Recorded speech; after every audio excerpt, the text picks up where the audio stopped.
with Duly Noted, I was very interested with Nip Slip in particular because of something you said and how it applies to something bigger, which is literally and figuratively when you're talking about the girl didn't have the ass, but then you realize you didn't miss it. So the thing I thought was so interesting about this song and about maybe the project too, Duly Noted, was our perception of things, and then when we get around it or see things for what they actually are as opposed to what we think we wanted or what we wanted. But then when we have something and we realize we don't need that, that was manifested in that line with referring to the girl you were talking about in Nip Slip. But what was happening with you to make you understand looking at something for what it is versus what you thought it was going to be and being mad that you didn't get that? The whole Duly Noted project, and the reason it took 10 years to do Duly Noted 2 was because it was a maturation on that project. I feel like Duly Noted in general, that whole project was me really stopping. Like I was alone. I always say this about myself. I say I was along for the ride so many times in my own life, where I was the quiet friend. I was the younger cousin that had to, tag along with my big cousins.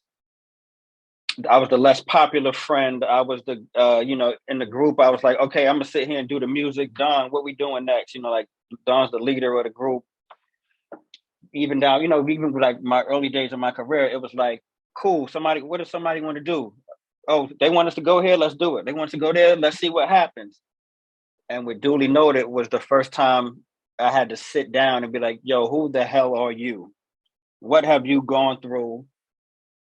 What do you want to go through? And throughout that album, I really feel like it's a lot of just figuring out things about myself and then writing it down and kind of like declaring it and like it's almost like a private Twitter page, like a therapist or something. It's like, hey, you know what?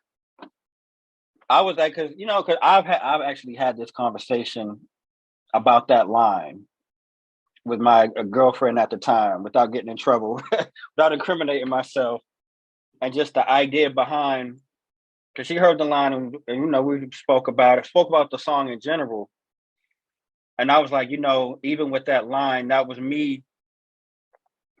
It's funny that you said it how you said it about that line, because you look at how, even if you look at Instagram today and the way we look at beauty and what women get the most likes and what the standard of beauty is, does everybody really like this person that looks like this? Everybody likes this person that looks like a Kardashian. All of us. Everybody likes this person with the exaggerated butt. All of us like this girl. Everybody likes this guy with the big muscles. Everybody. And it's like you listen to every rap song, and it's like she got the ass, blah blah blah, with the fat ass. But and me, I was like, what if I say she don't got an ass? And like I said, I overthink things sometimes, and I was like, I'm gonna get on this song and say she don't have ass, and not like I was like reinventing the wheel, but it was this thing like, yeah. And what would happen if I say that? And funny enough, it has led to conversations. This is not the first time I've had a conversation about that line. Funny enough, you think it's just a line about somebody having a small butt, but it's led to conversations about it. And I think it really just comes down to it's another way to fit in. Like the whole idea of arm candy. It's like, hey, is everybody gonna like the woman I'm with? And that whole song is kind of about that. Is everybody gonna like the woman I'm with? Is everybody gonna approve of the school I went to? Are they gonna approve of my level of education? Do I have enough money to take her on this right date? Have I, like, if you listen to the things I say she's experienced, like she's, she gets to travel overseas for the summer, and she grew up this Yeah, privileged she life. went to Ghana, for Yeah, instance. like I just like that she has this privileged life of traveling and well educated, blah blah blah. And in my mind, I'm like, I'm just this kid from the projects, and what am I doing with her? And then I get around her other friends that are like college educated and blah blah blah. And how do I fit in? And what's my role in this room? And the way I handled it in that song is just like I just kind of disappeared, literally disappeared and left, and was just like I wasn't good enough to be there, and I'm gonna leave her alone. But if you listen to how I end the record, I'm like, oh, but now she's with this dude that wanted me to do a song with him, and it's me admitting like all of my ego is about my music talent. You know what I mean? That's ultimately what that song is about. Like, Do you make enough celery? yeah, that too. But like, oh, but I know I'm good at music though. So I'm like, oh, I don't have money. I'm not the most educated. I'm not the most well traveled. Blah blah blah blah blah. But now she's dancing with some dude that can't even get me on his mixtape, and that's like I'm puffing my chest out. Like, at least I have this. It's kind of like how Homeboy Sandman said, "Yeah, but I can rhyme though." It's like I got this though, and that's it's just a lot of that. Like I said, man, that project was like early days of therapy for me, and just figuring out who I was. And yeah, No, I mean, I think it's a great song. Another one of my thank you, favorites on, yeah, thank you for the great song. But thank you. another one of my favorite songs on Duly Noted is Things Have Changed. And Big Daddy Kane comes up later and something I want to ask you. But there you reference how rap had gone from Big Daddy Kane to Danity Kane, Yeah. which, when you think of it that way, is horrendous. But first of all, what even made you think of that to put those together? Because I thought that was crazy. Thank you. I mean, literally, like making a band. You know, like did he made a band? He made a band of rappers. They were dope. Shout out to Enes and all of them. They're dope rappers. But he still went and made a boy band out of a rap group. And I was like, man, when I came up, Big Daddy Kane was the coolest guy in the world. He had the flat top and the four finger ring and the hot tub car with the girls on the album cover, and he was the coolest guy in the world. And now it's like, yo, go walk to Junior's and get cheesecake, and I'll let you rap on this song. And I was like, literally, it's like, yo, what are we doing now? Like, and I'm not saying groups have never been put together. I mean, Wu-Tang was put together, but it wasn't like it wasn't like I'm putting together a boy band basically. And it just was a fun little wordplay and a fun little shot to throw. It was an excuse to say Daddy Kane to Danity Kane, but the story behind it was, you know, it was it was realer, quote unquote, and now shit is just Disney World, you know. Yeah. And elsewhere in things have changed. You talk also about working while working through some hurt shit. So what was going on in that song or personally that you were kind of referencing without being specific? Like what was happening? Oh man, that that was when duly noted. Like it's funny that this year is the 10 year. It's 10 years later of duly noted, and it's we released duly noted 2 on Bandcamp, but it's coming out on streams January 20th.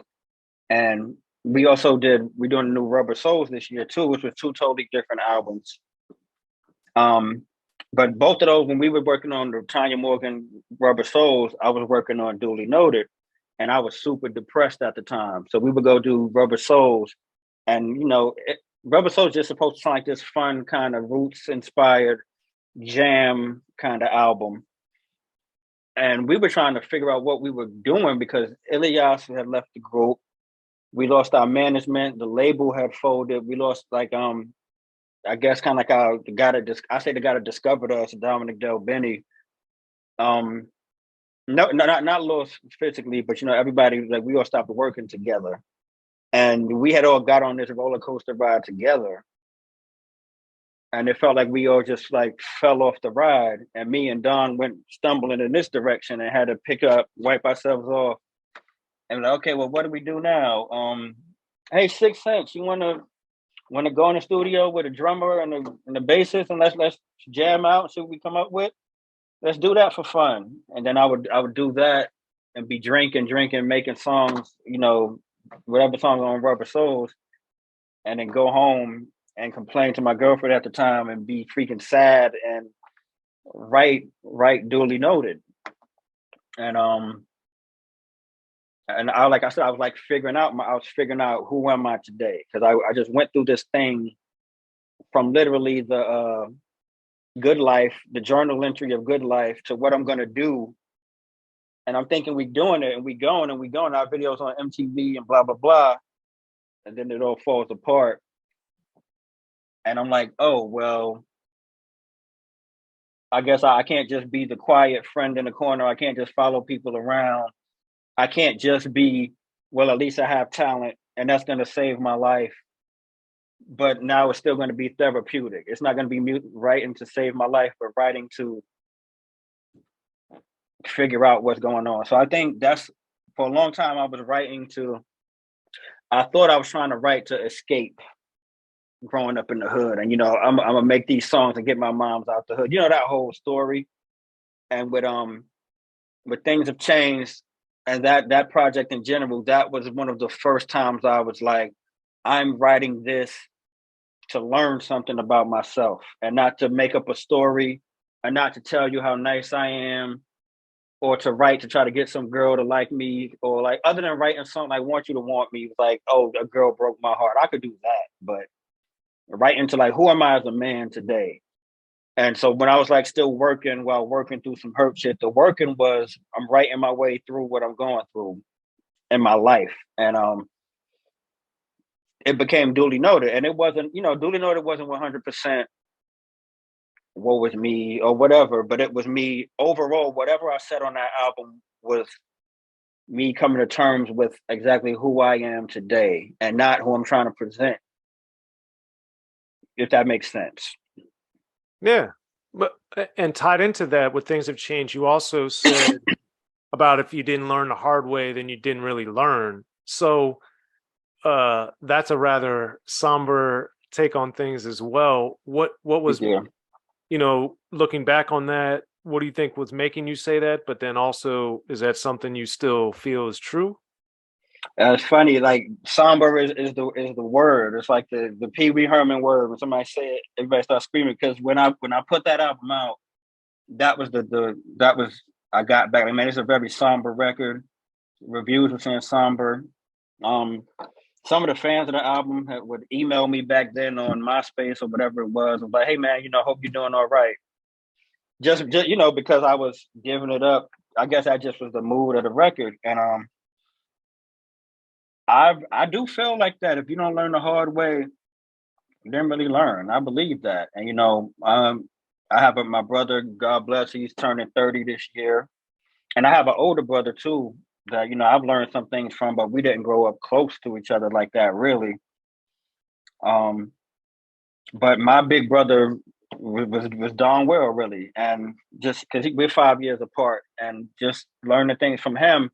And like early on, my big brother, like I call little brother my big brothers, I would get a lot of game from Fonte. And he used to just be like, wait, you about to go through this. It's about to happen. And I would hear him, like before we ever went on tour, he would come back off the road and be like, oh man, the road is rough. And me, 21, 22 years old at the time, I'm like, man, this girl's on the road and you're gonna be making money. And man, once you go on the road, you set for life. And then, blah, blah, blah, blah, blah. And then I got out there and I was like, man, I remember texting him. We was in Chicago. Funny enough, we was on tour. First time we went to Chicago was also, I wrote the verse that ended up being a verse on Dreams with all the numbers and stuff for P's Gotta Have It. I just remember writing that because it's such a weird ass verse. And I was like, I never wrote a verse like that again to this day. I just remember writing that verse in Chicago. And that's just a sidebar, but I was texting Fonte about the horrors of going on tour. And he just wrote back, welcome to my hell. And we laughed about it. And I was like, man, somebody could tell you a million times, this is what's going to happen. Watch out for this. Look out for this. But you have to go through it yourself. So I say, if you don't learn the hard way, you didn't learn. I mean, I said, like saying as a big brother, I can tell my younger brother, So many times even he come to me with woman advice, things he go through. And it's like, I remember 5 years ago, he said, man, I ain't gonna go through that. I don't got time for that. And now he'll be like, man, what do I do, man? I'm going through this and she said this and you know what I mean? So it's like, you're gonna go through it and you can get the advice all day, but you're not gonna take it in until you see it yourself. So that's what I mean by if you didn't learn a hard way, you didn't learn it. You really didn't. You won't appreciate it.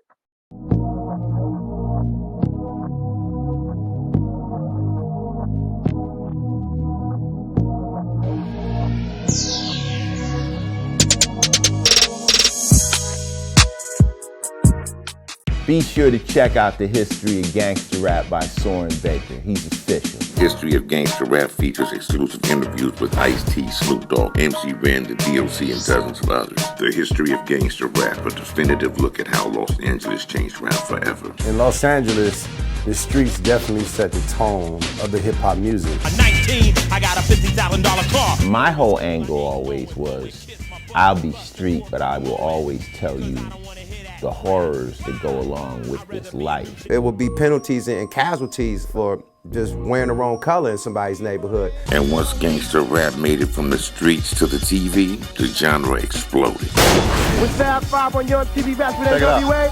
Yo MTV, it just catapulted us from being local heroes to national gangbang rappers. The History of Gangster Rap discusses it all from 1980 up till today. It's always gonna be shit happening in the streets. You know what I mean? So it's always gonna be something to talk about. The History of Gangster Rap in stores now.